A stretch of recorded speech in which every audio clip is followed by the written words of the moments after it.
let's rewatch that.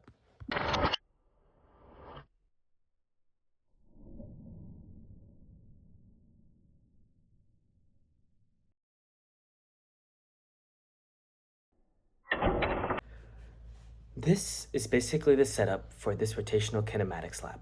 At this point, there's a type of swivel through the usage of a screw, which allows the stick to rotate freely with very minimal friction.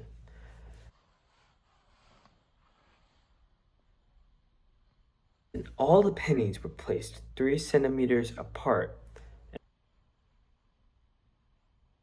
And this final piece was the ledge in order to keep the stick horizontally parallel to the ground in order to minimize any human interference. Now let's take a look at the pennies fall again.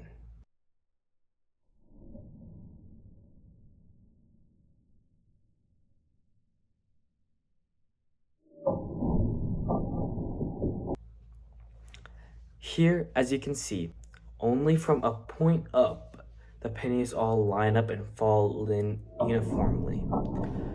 The angular acceleration along the stick is constant. Therefore, the linear acceleration is changing throughout given points.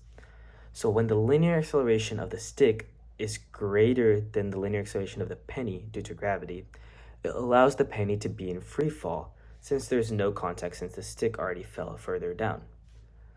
And with further calculations using rotational inertia and the summation of torques, setting up to find at which point the stick acceleration was greater than the penny acceleration, they were equal to each other at 2/3 the length of the stick.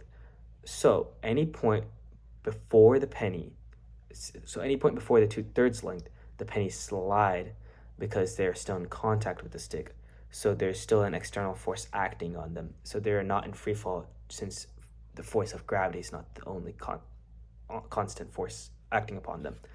At any point past the 2/3 length, they're in uniform free fall since again they're in free fall and there's no external forces since they are not in contact because of the lack of the stick being in contact with them. And a special thanks to my brother Nadesh for helping me set up this lab.